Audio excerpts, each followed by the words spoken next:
दुकानदार ने आश्चर्यचकित होकर देखा कि 500 की हाई हील्स को आदमी ने अपनी प्रेमिका को मात्र 50 रुपए में बेचने के लिए कहा।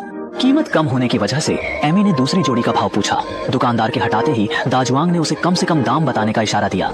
दुकानदार ने 45 रुपए बताए, पर एमी ने इसे घटिया मानकर दुकान की आलोचना करते हुए कहा कि यहाँ अच्छे जूतों का विकल्प नहीं है। चालाक दाजुआंग ने पीछे एक सस्ता जूता देखा और चुपके से उसकी 50 रुपए की कीमत छुपा दी। उसने अपनी प्रेमिका को वह जूता दिया और दुकानदार से महंगा भाव रखने को कहा। दुकानदार ने तुरंत इसका दाम 500 रुपए बताया, जिससे एमी संतुष्ट हो गई। उसने पैक करने के लिए कहा। दाजुआंग ने जल्दी से 500 का भुगतान किया और एमी को सामने के कैफे में इंतजार करने को कहा। जैसे ही वह वहां पहुंची, दाजुआंग ने दुकानदार से 450 रुपए वापस ले लिए।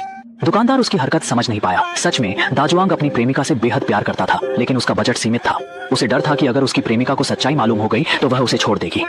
दुकानदार उसकी मजबूरी समझ गया, लेकिन तभी एमी जूते लौटाने वापस आ गई, जिसे देखकर दुकानदार चौंक गया। एमी ने बताया कि वह बस अपने प्रेमी से पैसे लेना चाहती थी। मजबूरन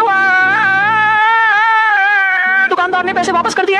लेकिन यह बात एमी को खासी नाराज कर गई। उसने देखा कि उसके प्रेमी ने 500 रुपयों का भुगतान किया है, तो उसे सिर्फ 50 रुपए क्यों मिले। तभी एक आदमी आया। दुकानदार ने उसकी नजरों से पहचान लिया कि उनके संबंध सही नहीं थे। अगले पल उसने चाकू निकालकर जूतों के तले को काट दिया। जब एमी ने पैसे वापस करने की मांग की, तो दुकानदार ने क्षतिग्रस्त जूते का हवाला देते हुए कहा कि वह पैसे वापस नहीं कर सकता।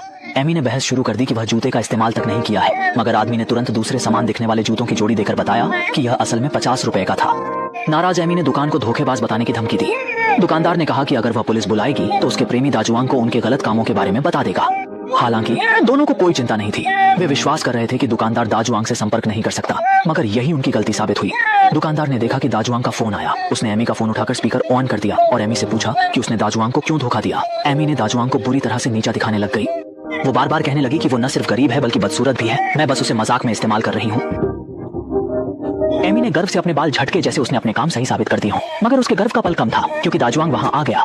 वो सब कुछ फोन से सुन चुका था। एमी को एहसास हुआ कि दुकानदार ने चालाकी की थी। अब जब उसकी साजिश उजागर हो गई थी, उसने बेझिझक झगड़ा किया। शायद उसने दाजुआंग की छोटी फंड मशीन को खो दिया था। ये देखना मुश्किल था कि उसके पीछे वाला आदमी एमी के लिए महंगे जूते खरीदेगा या नहीं। धन्यवाद के तौर पर दाजुआंग ने वह महंगे जूते दुकानदार को खुशी खुशी दे दिए और एमी चलती रह गई।